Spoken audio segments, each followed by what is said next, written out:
Welcome to the Staying in My Lane podcast. I have been asking for requests, and I want requests on topics that we don't talk about every day in everyday life. Topics that we're not going to feel comfortable necessarily talking to our mother or our friends or our coworkers about.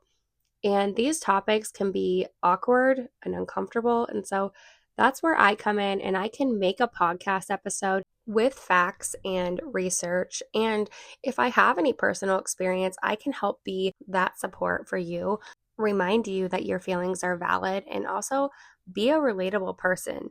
That for me feels so empowering to be able to have these conversations, look at things that may not be normalized in society, and look at how we try to normalize these a little bit more so that way we can have these hard conversations and we can get through the hard things. So, generational trauma, this can be a hard discussion to have for several reasons. This can be emotionally draining and even triggering. Talking about trauma, especially generational trauma, can be a really difficult conversation to have, especially with a family. This can bring up painful memories, intense emotions, or behaviors, and these emotions, behaviors, and memories may have been suppressed and have created unresolved wounds. So even thinking of having these conversations may bring up that fear of judgment, being invalidated, or even feeling resented by our family members. Generational trauma can be difficult to bring up with family members as they may not even know that it exists. They may not even know what generational trauma is, and they may be unaware or minimize the impact of those past experiences that make it hard for those affected to feel understood. There also can be feelings of a lot of shame and guilt or even denial with individuals who are not really wanting to confront those painful memories or difficult emotions that have been passed down through generations. Additionally, that long-standing family dynamic, those cultural norms and values may discourage open discussions about mental health or trauma depending on the background, right? And so creating an environment where silence is preferred can lead to these problems. Some family members may even feel defensive or uncomfortable as acknowledging that generational trauma or what you feel didn't work in your life can challenge those deeply held beliefs, morals, values, and norms that really threaten their sense of identity or family unity. And as a result, that fear of conflict, invalidation, or even rejection can prevent these crucial conversations from happening. So generational trauma is passed down in several different ways, affecting both families and individuals across multiple generations. So how is generational trauma passed down? Psychological impact is the first one. So trauma can really alter the way that we feel and think as individuals and how we behave. And we may not even know why we are behaving this way. And these may have been passed down for multiple generations and be passed down to future generations through learned behaviors, parenting styles, and coping strategies and mechanisms. For example, a parent who thinks trauma may develop maladaptive coping strategies. This includes things like avoidance or emotional dysregulation, and these may not have purposefully been passed down, but this could very well be what your mother learned from her mother, which would be your grandmother, and what her mother taught. And so that's how generational trauma is passed down. So when we look at attachment and parenting styles, individuals who often struggle with forming those secure attachments and having that development can influence how they parent their own children. This may mean that a parent who has experienced neglect as a child may unintentionally replicate those patterns of neglect and being emotionally unavailable as a parent with their own children. So that keeps that cycle going. And things like genetic factors and epigenetics can really influence that. Epigenetics is the study of how environmental and lifestyle factors change how genes are expressed. Research shows that epigenetics show that trauma can potentially alter the expression of certain genes. For example, a father's sperm, if he is dealing with trauma or he has patterns of emotional regulation, those can be passed down to his children through his sperm. These changes may not involve changes to the DNA sequence itself, but It can affect how genes are turned on or off. And those alterations can be inherited by those generations, increasing that susceptibility to mental health, anxiety, and even trauma response. This leads me to discuss trauma bonding. Family members who have been exposed to trauma may develop trauma bonds where unhealthy, abusive, or even dysfunctional patterns become almost normal. And these bonds can often create that complex dynamic where people feel emotionally attached to those toxic behaviors or unhealthy relationships or even harmful situations. And these patterns can persist and continue across generation after generation. But really being able to understand how generational trauma is passed down can help address the way to break the cycle in your own life. I have said it before and I've said it again that just because you don't want to raise your children the same way as you were raised, that is not disrespect to your parents. Just because you want to have boundaries with your family members, that does not mean you're disrespecting their lives. That actually is a good thing. And that means that you care enough to change something that you see a problem with. And you want to create that healthy environment for your child to grow up in, or you want to have that healthy boundary with your family member. So, really addressing the generational trauma is a process that requires that intentional and ongoing effort. This is not going to be something that's easy. And while it can be challenging, healing is possible, and that often involves both individual and collective steps. So, we acknowledge the trauma, recognize those patterns of unhealthy behavior, and understand that trauma may have been passed down through generations unintentionally. Recognizing these patterns can help break that cycle. And it may involve recognizing those abusive or neglectful behaviors or that emotional unavailability in your family history that you feel by addressing this or accepting this may hurt your family. But that's where you have to really educate yourself and learn about the effects of trauma, how that can manifest in our families, and how we can break that cycle without being disrespectful and without causing conflict within our families. The first thing to do is really have that conversation with honesty and openness. And this can be difficult, especially if your family has avoided discussing past pain and experiences. But really trying to validate in the moment and acknowledge that trauma allows that door to open for healing for everyone, not just for you. And everyone needs a safe space to share their feelings.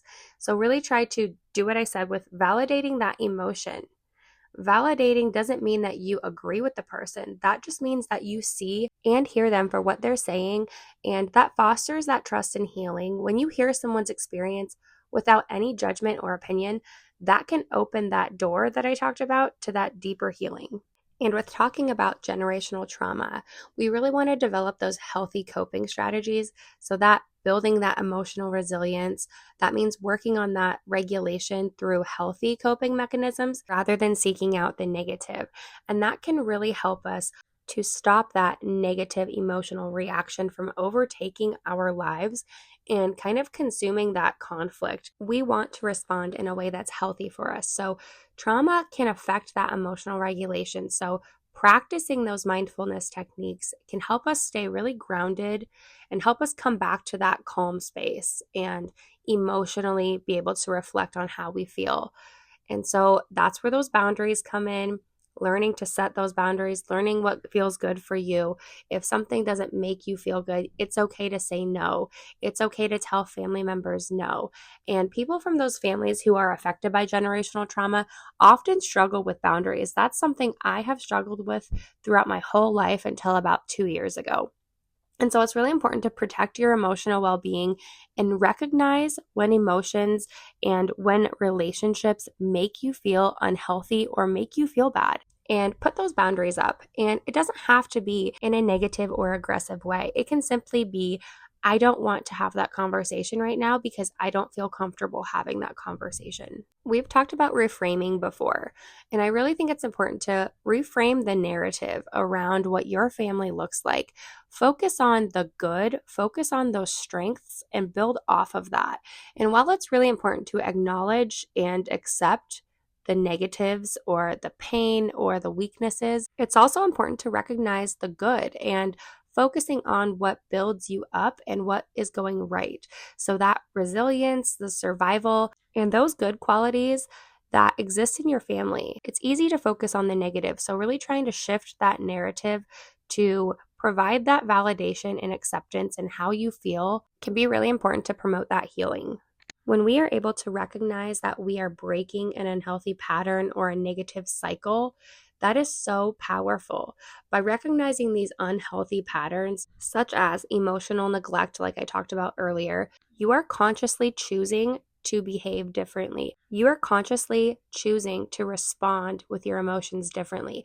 And this can sometimes mean challenging and looking at those old behavior patterns or old ways of responding to a family member that was normalized in your family, and you can respond differently to your own children. So that leads me into talking about parenting differently.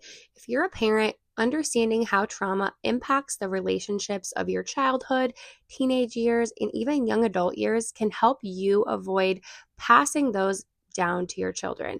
Modeling that emotional regulation and expression, that resilience, and that communication that's healthy, right? That not the negative communication, but that healthy communication. And really teach that emotional intelligence and that emotional control, that self-control by setting examples and doing this yourself as a parent. You are teaching future generations how to deal with their emotions, how to set those boundaries, how to say no to unhealthy feelings or situations, and instead engage in those healthy relationships and set those examples for that emotional regulation. Teach your child to validate their own emotions and really teach that emotional intelligence. You are so powerful, and by you teaching future generations how to deal with their emotions in a healthy way, setting those boundaries, and even engaging in those healthy relationships by knowing what to look for that may be a red flag, that really helps ensure that that trauma cycle that we talked about ends with you. And take that time to praise yourself. You are ending a cycle. You are breaking the curse of emotional and generational trauma. When we think about breaking that cycle of abuse and trauma, we look at things like breaking those patterns of addiction and improving education and shifting that negative belief and mindset to a positive belief and mindset, really challenging those limiting beliefs. If, for example, a family has a history of negative beliefs about being successful, it's important to challenge these views and encourage those positive affirmations, that self-talk, looking at your self-worth and how you feel about yourself, and that belief that anyone can achieve anything. It just takes breaking that pattern of negative thinking to really find that motivation to go forward. This also includes finding positive role models. We don't always have positive role models in our families, or we have people that make us feel unhealthy. And so, we benefit from seeing people who have broken free from those limiting beliefs. And children thrive from seeing adults who have broken free from those limiting beliefs. So when they see someone who's overcome a hardship and achieved great things, that's going to give them the motivation to do the same. This can mean also embracing that emotional healing. Processing through your emotions is so hard, especially when you feel that maybe a thought or a feeling that you have may hurt somebody that you love. So instead of suppressing or denying those emotions, to break that generational trauma, that involves that validation and processing through those feelings. This means not just getting over it or putting it in a closet and shutting the door. This means actively addressing how you feel and working through that emotional pain in a healthy way to get through that healing process. If you just shut your emotions out or suppress them to where you don't have to deal with them or think they don't exist, that's going to create more problems later on. So if past generations have not really addressed that, that is something that you can take your power back to do for you and your future children and their children and their children. There is no timeline for how long this healing takes.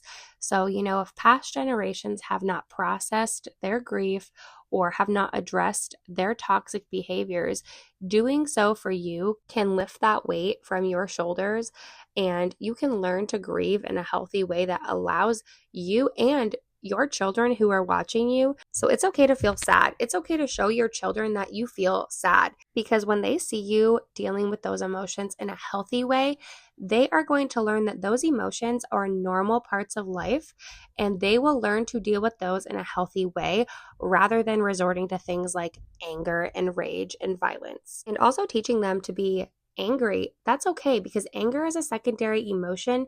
It's what we do with our anger that really teaches us how to respond effectively and how to get to the root of our problems. So, what do we do when we try to have a conversation with our family about why we are parenting differently or why we aren't doing something that was normalized in our family?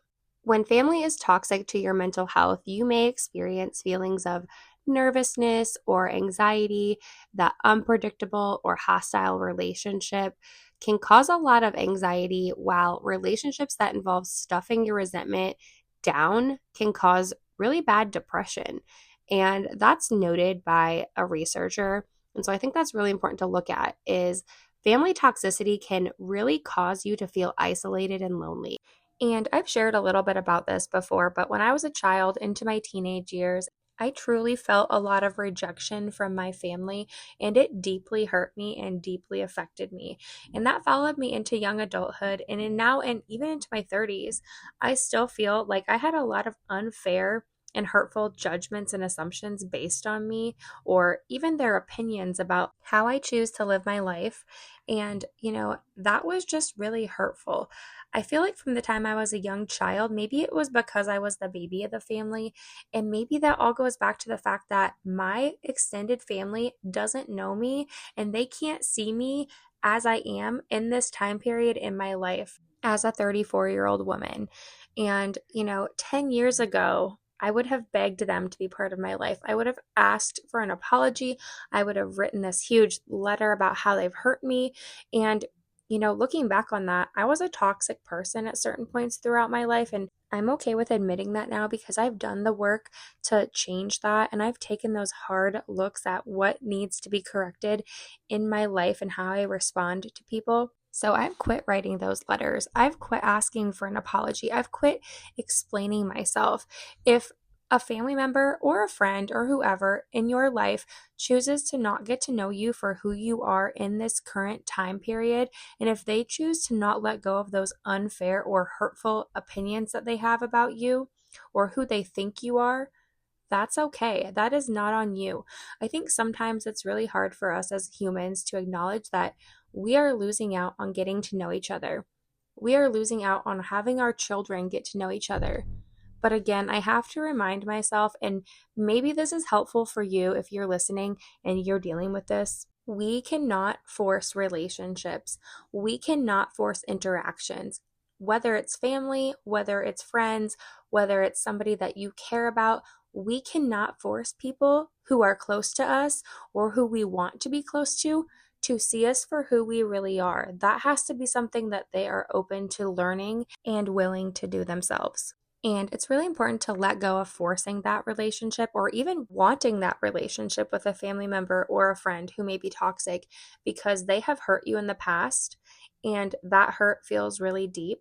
And I can openly admit that being that toxic person that I was, I can see how maybe it looked in the time period, but that's not who I am anymore. And I was going through a really hard time in my life, and I was very immature, and I really just wanted to do anything to have that family support. So when I didn't get it and my heart hurt, I acted out because I didn't know how to respond. And, you really have to let that family go that doesn't support you or doesn't want to get to know you, and really let the family or friends, whoever this may be, this could be about anybody, but you really have to let those people who support you and uplift you and challenge you to be better in your life gather around you and cherish those relationships that you have, and don't force the relationships that you feel you have to force. And, that's not a bad thing necessarily. It's not meant to be a bad thing, but that's where you have to decide what boundaries work for you and what you're willing to tolerate or what you're willing to let go based on what you feel you need. If you feel that you've been trying to prove yourself, stop trying to prove yourself. And that can be a really healing thing to accept. And I've talked a little bit about those feelings of isolation, rejection, and loneliness that I've experienced, especially with being an only child myself. I craved that connection with my cousins, with my aunts, with my uncles, with my grandparents, with my parents, whoever it was. I wanted that because I wanted my family to love and accept me for who I was without having that judgment, and instead getting to know me for why I felt rejected, why I felt sad, and I wanted them to know what I really truly felt. And there was a time in my life where I actually had felt so many feelings of isolation and rejection and loneliness by my family and by things that have happened in my life that I actually went to therapy to talk about it because I didn't know what else to do. And one thing I learned in therapy is don't take their actions and behavior personally. And this is really where it comes full circle back to that generational trauma. Don't take their actions or behavior personally because their emotions, their view of life, their personality, their values, and their behavior can actually all stem from their own generational trauma and how they were raised. They might not know that you're hurt and they might not know how to respond to you. But if they do know that you're hurt and they don't acknowledge that, really take a look at what you want in the future. And, their generational trauma, their behaviors and actions, that's not necessarily a direct attack on you. So, really try to prioritize those self care strategies and really try to manage your emotions to protect your own mental health and protect yourself. And really try to realize that changing these family dynamics for yourself and these patterns of behavior and building those boundaries can take a lot of time because it took me up until like 2 years ago, to be honest. But it also takes a lot of effort that's consistent from both parties or all parties involved. So if all parties or two parties or whoever, if not everyone is willing to participate in bettering that relationship, then that relationship probably isn't going to get better. And that's just a really hard thing to accept. So just be understanding of where your family members are coming from and ask for that support if you can. And even if it's an unsupportive family member, if you feel that someone is distant in your family and you feel that you maybe can approach that conversation or might not feel ready to have that conversation yet, just really take the time to validate your own emotions and your own experiences and focus on what you're in control of at the moment, because that's ultimately the only thing that can change those patterns of behavior for yourself is yourself and your immediate family, of course. But we focus too much on trying to force that change upon other people, whether it's a cousin or an aunt or a grandpa or a friend or whoever. We get so consumed in that conflict and that feeling that we become angry and resentful, and that can create more conflict between people, right? And so that can lead to a lot of feelings of depression and anxiety and that walking on eggshells feeling. And honestly, it's just not worth holding on to something that you cannot control or change. Unfortunately, if someone doesn't see an issue with their actions, or if someone doesn't see how their opinions or assumptions have negatively impacted your life and the hurt that that's caused for you, you cannot change that person. You cannot change that relationship with that person. But what you can do is go back and change that cycle of abuse or cycle of what you feel is traumatic, and you can change your future and the future generations. And that's really where that power comes in that we just talked about. You have the power to control what you can control and let go of what you cannot control. It really does become empowering to be able to break that cycle. And it's not going to matter if your family has a relationship with you or sees you in the way that you wish that they would.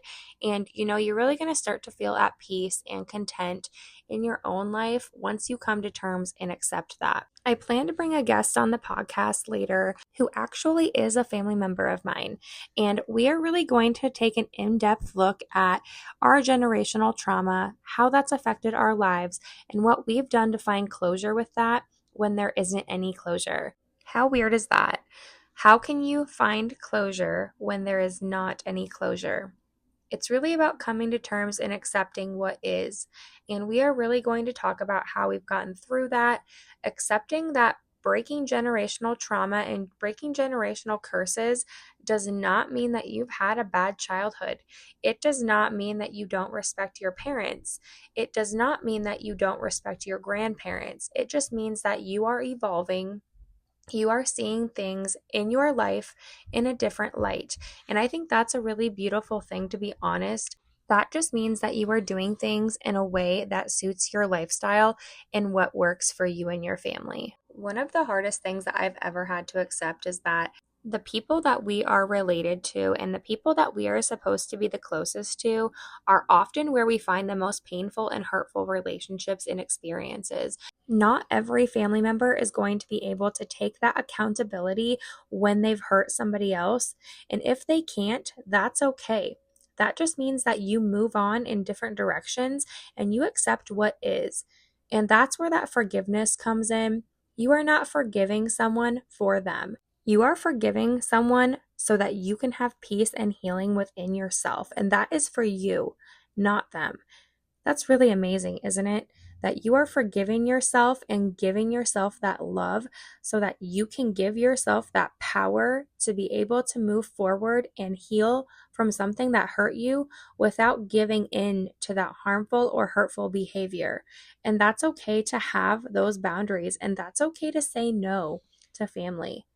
Just remember that if your family is making unfair judgments, unfair or hurtful assumptions about you, talking behind your back, or maybe just flat out ignoring you, let them.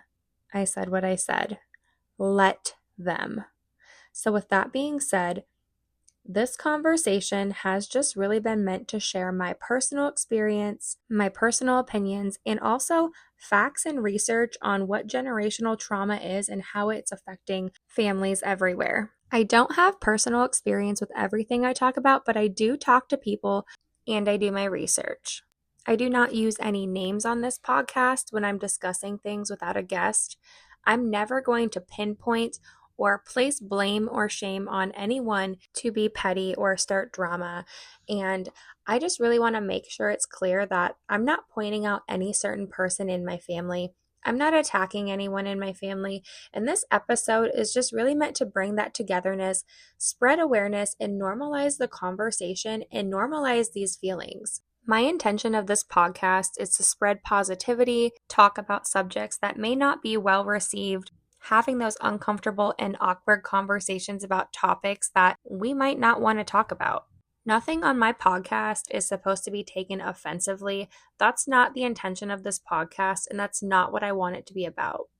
No one should be feeling defensive, and if you do, maybe question why you're feeling that way and really explore that. That's where this whole intention of this podcast comes in, and really trying to look at your self-growth and how you can better your life and mend those relationships. How are you bettering yourself? How can you ask for forgiveness when you were the one that hurt somebody, whether it was intentional or not? This conversation is not meant to be degrading or disrespectful at all. This is meant to bring that awareness. So now I'm going to end the episode, but I just really wanted to take the time to remind everybody the point of this podcast. It is meant to do good. It is not meant to create conflict. And I hope you guys enjoyed this conversation. I hope you can take something from this conversation, and I hope you can heal. See you guys later.